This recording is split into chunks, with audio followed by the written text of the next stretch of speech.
Dad, నన్ను వదలండి. నేను ఆయన్ని చూడటానికి వచ్చానని ఏడుస్తూ కార్ డోర్ ఓపెన్ చేయడానికి ప్రయత్నిస్తుంది సిరి. మదన్ ఢిల్లీలో ఉన్నాడని చెప్పాడుగా అంటూ కార్ స్టార్ట్ చేస్తారు. నో, ఆయన ఢిల్లీ వెళ్ళలేదు. నేను లేకుండా ఆయన ఒంటరిగా వెళ్ళరు. ఫుల్ కాన్ఫిడెన్స్తో చెప్తున్న సిరి మాటలకు వాళ్ళ నాన్నగారు ఆశ్చర్యంగా చూడగా ఆయన నా బాధలో ఆనందాన్ని వెతుక్కుంటారు. అలాంటిది నేను కంగారు పడకూడదని చెప్పకుండా ఉండరు. ఇన్ని రోజులలో నాకు బాగా తెలిసిన విషయం ఇదే. ఇప్పుడైనా నిజం చెప్పండి.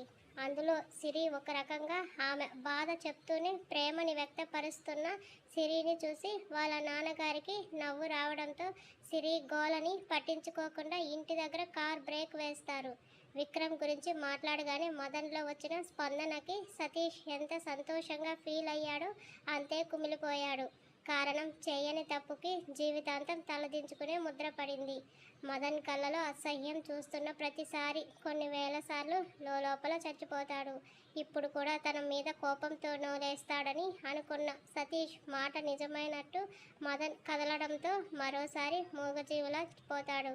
సతీష్ అక్కడి నుండి కదలగానే ఆపరేషన్ మొదలు పెడతారు. గంటల తరబడి రోడ్ల మీద తిరిగి చీకటి పడిన వేళ బార్ ముందు ఆగుతాడు సతీష్. 5 ఏళ్ల నుండి ఒకరినొకరు ప్రాణంగా బ్రతికారు. 15 ఏళ్ళప్పుడు విక్రమ్ను కలుపుకున్నారు. 25 ఏళ్ళప్పుడు విడిపోయారు. చేయని తప్పుకి ప్రతిక్షణం నరకం కంటే ఘోరంగా మదన్ దూరాన్ని అనుభవిస్తున్న సతీష్కు ఆ పరిస్థితుల్లో కూడా అతని కోపమే కనపడటం పాదం నేల మీద నిలబడనీయకుండా చేసింది.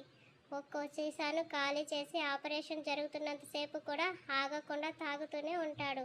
ఇంటికి రాలేదని సుజాత గారి నుండి సరియు నుండి ఎన్ని కాల్స్ వచ్చినా పట్టించుకోలేని పరిస్థితిలో ఉన్నాడు. మందు అలవాటు లేక అక్కడే స్పృహ తప్పిన సతీష్ని సిరి ఫాదర్ ట్రేస్ చేసి కనుక్కున్న అడ్రస్ ద్వారా తెలుసుకొని అతన్ని ఇంటికి షిఫ్ట్ చేస్తారు. ఆఫ్టర్ 3 days కాస్త తొందరగా ఇంజెక్ట్ చేయరా అని కంగారు పెట్టాడు మదన్.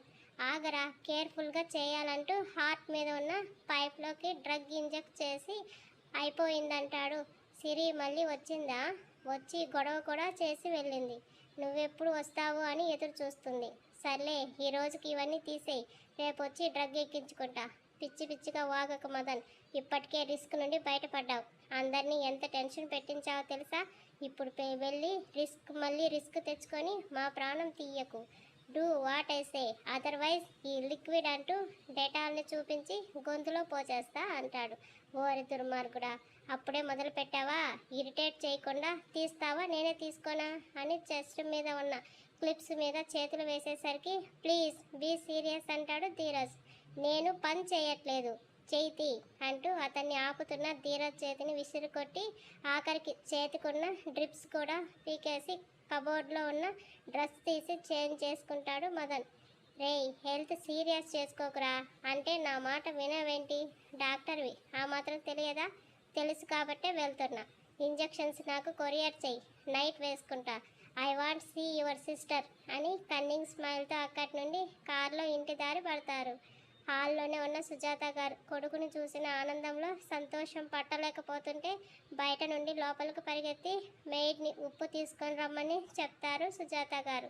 గుమ్మం దగ్గరే మదన్ని ఆగమనడంతో mom please don't irritate me అన్నాడు చిరాగ్గా. ఆరోగ్యం బాగయ్యి ఇప్పుడే ఇంటికి వచ్చావురా, ఒక్కసారి నా మాట విను అని ఉప్పుని తీసుకొని మదన్కి దిష్టి తీస్తూ లోపలికి వెళ్ళు అని ఆవిడ అడ్డు తప్పుకుంటారు. నేరుగా తన రూమ్ దగ్గరకు వెళ్ళి లోపలికి వెళ్ళేసరికి సిరి బెడ్ మీద నిద్రపోతూ కనిపిస్తుంది. మదన్ లైట్ ఆన్ చేయడంతో కళ్ళు తెరిచిన ఆమె అత్తయ్య అంటూ లేవగా అక్కడ మదన్ని చూసి షాక్తో నోరు మెదపలేకపోతే కళ్ళు మాత్రం ఆగకుండా వర్షించడం మొదలవుతాయి. నేను లేనని బాగా హ్యాపీగా రెస్ట్ తీసుకుంటున్నట్టున్నావు అని కావాలనే మదన్ని అంటూ ఉండగా సిరి ఒక పరుగులో అతని దగ్గరకు చేరుకొని అతని మెడ చుట్టూ చేతులేసి హత్తుకుంటూ ఐ మిస్ యూ అండి అని ఒక్కసారిగా ఏడుస్తుంది. ఏడు పాపుకోవడానికి ప్రయత్నిస్తూనే వెక్కుతున్న ఆమె కన్నీళ్ల శబ్దం నచ్చి సైడ్ స్మైల్తో ఆమెను మోసే పరిస్థితిలో లేకపోవడంతో బెడ్ మీదకు చేర్చి ఆమె మీద పడిపోతాడు. శుభ్రంగా వెయిట్ మొత్తం సిరి మీదనే వదిలేసి ఆపరేషన్ జరిగిన ప్లేస్లో నొప్పి వచ్చేసరికి కాస్త పక్కకి వరుగుతూ కిస్ మీ అన్నాడు కళ్ళు మూసుకొని. ముందైతే తడపడేది, కానీ ఇప్పుడు ఇద్దరి మధ్య వచ్చిన దూరానికి మదన్ చెప్పిన పని నిమిషంలో చేసి చూపిస్తూ లేస్తుంది. ఏంటే, కిస్ పెట్టడం మర్చిపోయావా? అడిగాడు ఇంకా ఎండుగా ఉన్న పెదవి మీద చూపుడు వేలు వేసుకొని. మరవలేదు, నీకోసం జ్యూస్ తీసుకొస్తా ఉండండి అంటూ అతన్ని ఆగమని కిందకి పరిగెడుతుంది. రూమ్ దాటిన వెంటనే నీరసంకు కళ్ళు తిరిగిన పట్టించుకోకుండా కష్టంగా కిందకి చేరుతూ మదన్ కోసం జ్యూస్ తీసుకొచ్చి తాగండి అని అతడి ముందు పెట్టింది. ఆ జ్యూస్ గ్లాస్ కాస్త ఎగిరి గోడ మీద పడడంతో వెనక్కున్న వారి పెళ్లి ఫోటో పగిలి కింద పడుతుంది.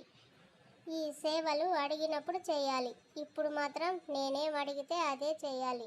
రా, వచ్చి పక్కన పడుకో అన్నాడు కోపంగా. 3 డేస్గా మీరేం తిన్నారో తాగారో అని తీసుకొచ్చాను, ఎందుకు అలా ఫ్రస్ట్రేట్ అవుతారంటూ అతని పక్కకి చేరుతుంది. ఇదే 3 డేస్ నువ్వు ఏమేమి తిన్నావే? నేను అన్నీ తింటున్నాను, నాకేమైంది అని తడబడుతూ కంట్లో నీళ్లు నింపుకొని మదన్ చెయ్యి ఆమె మెడ కింద నుండి భుజం చుట్టూ ఉంటే అతని ఛాతికి ముఖం అద్దేస్తుంది. బాగానే తింటే ఇలా బోన్స్ ఎందుకు కనబడతాయి అని మెడ సందుల్లో స్కిన్ పోయి గోతులు కనిపిస్తుంటే అడుగుతాడు. ఇవే ఎప్పుడు ఉండేవే? ఆహా, నీ గురించి నాకంటే బాగా నీకు తెలుసా? నాకు స్కిన్ మీద కేర్ ఎక్కువ, అందుకే తెలుసు. అబద్ధాలు ఆడితే ఇలా నాలుక కోస్తా అంటుంటే మదన్ నుదురు మీద ఉన్న జుట్టుని మీదకి ఎత్తి ఫోర్ హెడ్ కిస్ చేస్తుంది. బావా, ఇప్పుడు నేను ఏం చేశానని నాతో మాట్లాడట్లేదు అంటూ డోర్ బాధేస్తుంది సరియు. అది వాళ్ళ ఇల్లే కావడంతో వాళ్ళ నాన్నగారు రూమ్ నుండి బయటకు వచ్చిన సతీష్ రాడు. డాడ్, మీరైనా పిలవండి అంది దీనంగా. ఎందుకు పిలవాలి? అస్సలు నువ్వు ఇక్కడికి ఎందుకు వచ్చావు సరియు అని సీరియస్గా అడిగారు. మామయ్య బావ ఇక్కడే ఉన్నాడని చెప్పారు, అందుకోసం వచ్చాను. వచ్చినా పర్లేదు, మాట్లాడినా పర్లేదు, ఎంగేజ్మెంట్ అయ్యిందన్న విషయం మర్చిపోకు. ఏదైనా తేడా జరిగితే నా పేరు ప్రతిష్టలు పడిపోతాయి అంటూ అక్కడి నుండి వెళ్ళిపోతారు. ఆయన మాటలకు మూతి తిప్పి శాడిస్ట్ బావా వచ్చేశాడు, నువ్వు రారా బావా అని అరవడంతో ఒక్కసారిగా డోర్ ఓపెన్ చేస్తాడు. అతన్ని చూసి జడుచుకుంటూ 2 అడుగులు వెనక్కి వేసింది సరియు. కళ్ళు ఎరిపెక్కిపోయి ఉంటే పిచ్చిగా ఉన్న వాలకానికి అక్కడుంది ఎవరు అనుకుంది ఒక్క క్షణం పాటు. మదన్ ఆపరేషన్ సక్సెస్ అయ్యిందా అని సరియుని చెయ్యి పట్టుకుని అడిగాడు. సరియు షాక్ నుండి బయటకు రాకపోగా అడిగేది నిన్నే సరియు అంటూ ఆమె భుజాలు కుదిపేశాడు. అబ్బా, సక్సెస్తో పాటు ఇంటికి కూడా వచ్చేశాడు. నేను నీ దగ్గరకు వస్తున్నప్పుడే బావ ఇంటికి చేరుకున్నాడు. అక్కని కలవడంలో బిజీ కాబట్టి పలకరించలేదు. నీకు చెప్పడానికి వచ్చాను. ఎందుకు అంత టెన్షన్ పడుతున్నావని సతీష్ జుట్టుని సరిచేస్తుండగా సర్యుని లాగి హగ్ చేసుకుంటూ థ్యాంక్స్ అని ఆమె భుజం మీద ముఖం నిలుపుతాడు. బావా ఊపిరాగిపోతుంటే మెల్లగా పిలుస్తుంది. చెప్పు సరియు అన్నాడు సతీష్. నువ్వు ఇంత గట్టిగా పట్టుకుంటున్నావు కాబట్టే నేను మన రిలేషన్ వదలలేకపోతున్నా అంటూ తిరిగి హక్ చేసుకొని ఆమె వాగుడికి సర్యుని వదిలి రూమ్లోకి వెళ్తూ సిగరెట్ వెలిగిస్తాడు. రోజు రోజుకి రఫ్గా తయారైపోతున్నాడు, ఈ సిగరెట్స్ మానే బావా అంటూ అతని పెదవుల మధ్యన ఉన్న సిగరెట్ తీసి విసిరేస్తూ సతీష్ ఒడిలో కూర్చుంటుంది. సరియు, డిస్టర్బ్గా ఉన్నాను, లేవవే, డిస్టర్బ్గా ఉన్నావని వచ్చాను అంటూ అతన్ని హత్తుకొని అతని ముఖాన్ని ఎదపై అదుముకుంటూ నిమురుతుండగా సతీష్ చూపులు డోర్ వైపు తిరుగుతాయి. వేశాన్లే, కంగారు పడకంటూ నవ్వుకుంటుంది సరియు. ఇద్దరి మధ్యన చాలాసేపు మౌనం మాత్రమే ఉండగా సరియు నడుముని చుట్టేస్తున్న సతీష్ చేతులు మెల్లగా తప్పించాలనుకుంటుంది సరియు. గుడ్ న్యూస్తో పాటు గుడ్ కౌగులు కూడా ఉండడంతో సతీష్ నిద్రలోకి జారుకుంటాడు. ఇందాకే డాడీ వార్నింగ్ ఇచ్చారు బావా, ఎక్కువసేపు ఇక్కడే ఉంటే మనిద్దరిని కలిపి తగలబెట్టేస్తారు అంటుంది సరియు. ఇంకాసేపు పడుకుంటానంటూ సతీష్ వెనక్కి వాలిపోయి అతనితో పాటు సరియుని కూడా వెనక్కి లాక్కుంటూ ఆమె ముఖాన్ని భుజం మీద పెట్టుకుంటాడు. ఇంకా తాగిన మత్తు దిగలేదా ఏంటి బావా, గొడవ చేయకుండా హగ్గులు ఇస్తున్నావు అంటుంది. మత్తు దిగినా నేను లేస్తే నువ్వు వెళ్ళిపోతావుగా, పైగా నీ పెళ్ళి ఉంది అంటాడు. అంతే, టక్కున సతీష్ బుగ్గ మీద చేతి వేళ్ళ అచ్చులు దింపి పక్కకు జరుగుతుంది. సతీష్ అయోమయంగా కళ్ళు తెరిచి చూసేసరికి సరియు అమ్మోరు తల్లిలా కళ్ళెర చేసి ఉంటుంది. నాకేమి అఫైర్స్ నడపాలని లేదు, నీకు నేనంటే ఇష్టం కాబట్టి ఇలా ఉన్నాను, ఉంటాను. నువ్వే డాడీతో మాట్లాడి మన గురించి ఒప్పించు. మదన్ బావ పూర్తిగా బెటర్ అయ్యాక మన విషయం నువ్వు మాట్లాడి తీరాలి, లేకపోతే నీకు తెలియకుండా నువ్వు తింటున్న ఫుడ్లో విషం పెట్టి నాకు తెలిసి విషం కలుపుకొని తింటాను. ఇద్దరం నేనే రాజు నేనే మంత్రి మూవీలో స్వర్గంలో ఉయ్యాలేసుకుందాం అంటూ విసురుగా వచ్చి సతీష్ని వెనక్కి తోసి సేమ్ పొజిషన్లో మళ్ళీ పడుకుంటుంది. ఆమె మాట్లాడిన మాటలకు సమాధానం చెప్పలేక సతీష్ మౌనం వహిస్తే, బావా చెప్పు, డాడీతో మాట్లాడతావుగా అని బాధగా అడుగుతుంది సరియు. అంటే నేనంటే నీకు ఇష్టమేగా అని సరియు లేచేసరికి ఆమె మోకాలు అతని సెంటర్లో తగులుతుంది. అతని ఎక్స్ప్రెషన్స్కు అర్థం తెలియక ఆమె చూపులు కిందకి టర్న్ అవ్వగా సరియు సైలెంట్గా పక్కకు ఒరిగితే సతీష్ సైలెంట్గా కూర్చొని దిండు ఒడిలో పెట్టుకున్నాడు. బావా సారీ అంది అయోమయంగా. కాసేపు ఇక్కడి నుండి పోవే అన్నాడు సతీష్ విసుగ్గా. ఎక్కడికి పోవాలి? ఐస్ క్యూబ్స్ తేవడానికా? సరియు సారీ బావా, కావాలని చేయలేదు. నువ్వు ఒప్పుకునేసరికి ఆనందం తట్టుకోలేకపోయింది. దానికి తోడు నువ్వు నా దగ్గర ఓపెన్ అయ్యావు. దాని అర్థం మన ఇంట్లో భజంత్రీలు మోగినట్టే. అందుకే ఆత్రం ఆపుకోలేకపోయాను అని నవ్వుతుంది. పర్లేదు, డ్యామేజ్ అయితే నష్టం నీకే అంటాడు కోపంగా. నాకే నష్టం లేదు, నీకు ఆపరేషన్ చేయిస్తాలే సరియు అని అరిసి సతీష్ చెయ్యి ఎత్తేసరికి అతని బుగ్గ మీద ముద్దు పెట్టి అక్కడి నుండి వెళ్ళిపోతుంది. పొరపాటును కూడా దీన్ని ముట్టుకోకూడదు అని కష్టంగా ఓ గంట సేపు పట్టీలు కొట్టి ఫ్రెష్ అవడానికి వెళ్తాడు సతీష్. కిందకి వచ్చే అంతలో సరియు లంచ్ ప్రిపేర్ చేసి డైనింగ్ టేబుల్ మీద సర్దుతుంది. ముగ్గురు కలిసి భోజనం చేసినా ఒకరి మధ్య ఒకరికి మాటలు ఉండవు. చాలా రోజుల తర్వాత ఇంటికి వచ్చిన సరియు బలవంతంగా సతీష్ని లాక్కపోయి తన రూమ్కి తీసుకుని వెళ్ళిపోతుంది. ఇప్పుడు ఇక్కడ ఏం చేయడానికి తీసుకెళ్తున్నావే అని విసుక్కున్నాడు సతీష్. నేను నిన్ను మాత్రమే పెళ్లి చేసుకోవాలని ఎందుకు అంత పట్టుబడుతున్నానో రీజన్ తెలుసుకోవాలంటే నువ్వు నాతో పాటు రావాలి అంది. అబ్బో, మేడం గారి దగ్గర రీజన్ ఉందా? ఇప్పటి వరకు నా ప్రేమే ఉంది, ఇప్పుడు మాత్రం పెళ్లి చేసుకోవడానికి రీజన్ ఉంది. అదే అమ్మ లెటర్. అత్తయ్య లెటరా? నాకు చూపిస్తావా అని ఆశగా అడిగాడు సతీష్. మదన్ బావకు డాడీ అంటే ఎంత పిచ్చో నీకు అమ్మ అంటే అంత పిచ్చి అని తెలుసు బావా, చూపించడానికి నేనెప్పుడు సిద్ధమే అంటుంది సరియు. సిరి మదర్ చనిపోయిన తర్వాత ఆమె గురించి ఎక్కువ మాట్లాడడం తగ్గించేసింది. సతీష్ బాధపడతాడని కనీసం ఆమె ఫొటోస్ కూడా ఇంట్లో పెట్టనివ్వలేదు భాస్కర్ గారు. అతని బెడ్రూమ్లో తప్ప ఇంకెక్కడా కనబడవు. సరియు అందించిన లెటర్ చదువుతున్న కొద్దీ సతీష్ కళ్ళలో కన్నీళ్లు చంపల మీదకు కారితే అతన్ని చూస్తున్న సరియు కూడా సతీష్ ఏడుపుకి ఏడ్చేస్తూ అతన్ని ఆనుకొని కూర్చుంటుంది. బావా, అమ్మకి నేను పుడతానని ముందే తెలుసా అంది నవ్వుతూ. అందుకే నాకు నిన్ను ఇచ్చి పెళ్లి చేయాలని అనుకుందా? ఏమో, నువ్వంటే అమ్మకి అంత ఇష్టం అనుకుంటా. లేకపోతే కూతురు ఎలా ఉంటుందో తెలియకుండా మేనల్లుడు ఎలా ఉంటాడో ఆలోచించకుండా అలా ఎలా మన చిన్నప్పుడే పెళ్లి జరగాలని అనుకుంది. ఇది అత్త కోరికనా సరియు అని అడిగాడు సతీష్. అవును, నా ఎంగేజ్మెంట్ అయిన తర్వాత ఈ విషయం నాకు తెలిసింది. ముందు నేను నిన్ను ప్రేమించడానికి నువ్వే కారణమైతే ఇప్పుడు పెళ్ళి అని పట్టుపట్టడానికి కారణం అమ్మ. అందుకే నిన్ను అస్సలు వదులుకోవడానికి సిద్ధపడట్లేదు. ఐ మిస్ అత్తయ్య అంటూ కన్నీళ్ళు పెట్టుకుంటాడు. అతని బాధని ఏ విధంగా డైవర్ట్ చేయాలో అర్థం కాక సతీష్ చెంప మీద ముద్దు పెట్టి అతని ముఖాన్ని దోసిట్లోకి తీసుకుంటూ సున్నితంగా లిప్స్ అందుకుంటుంది.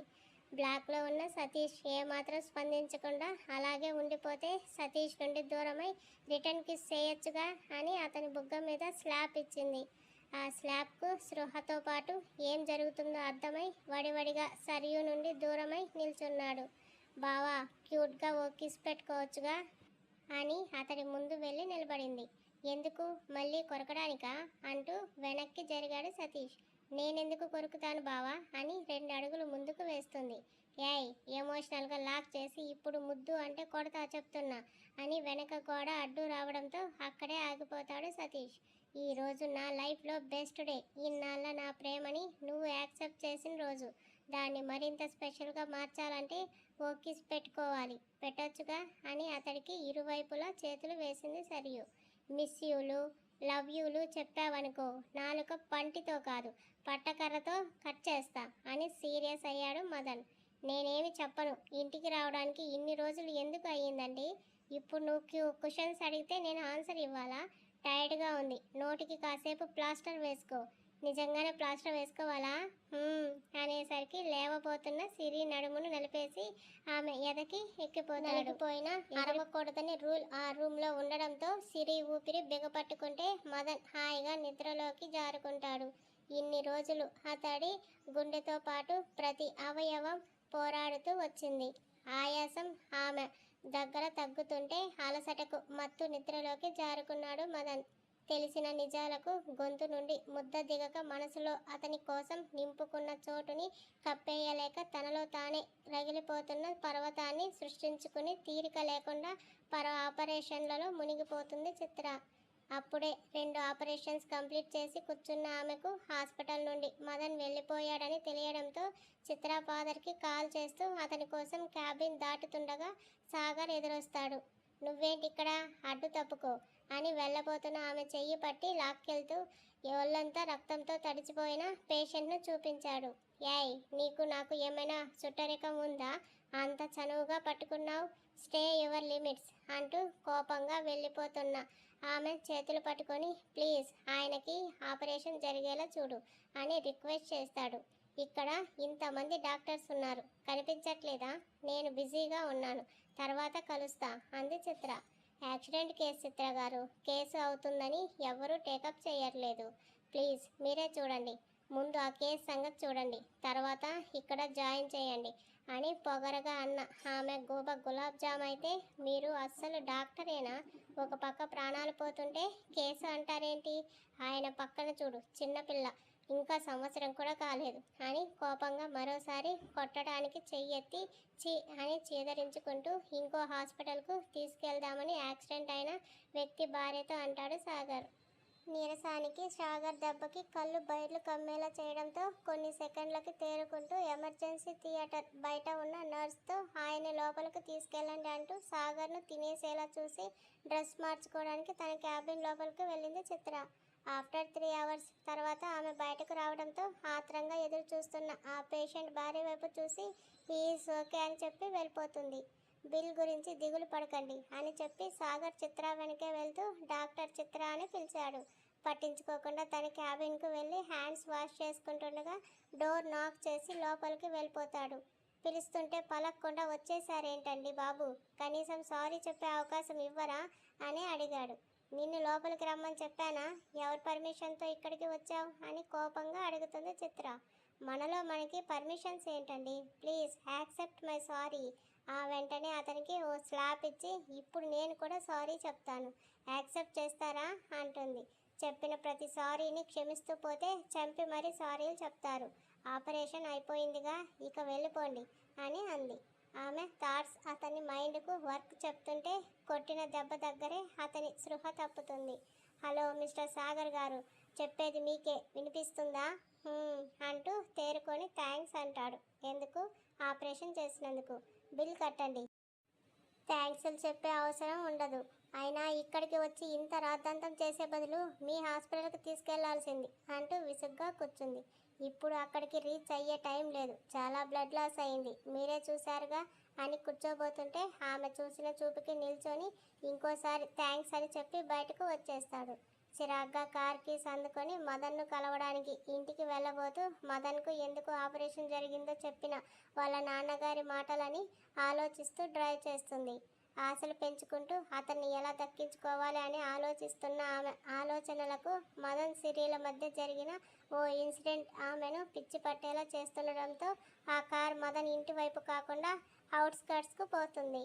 సతీష్ దగ్గర ముద్దు ఆశించిన సరియు ఆశ ఆవిరిగా మారిపోగా ఆఫీస్ నుండి కాల్ రావడంతో లిఫ్ట్ చేసి ఆమెను తోసేశాడు సతీష్.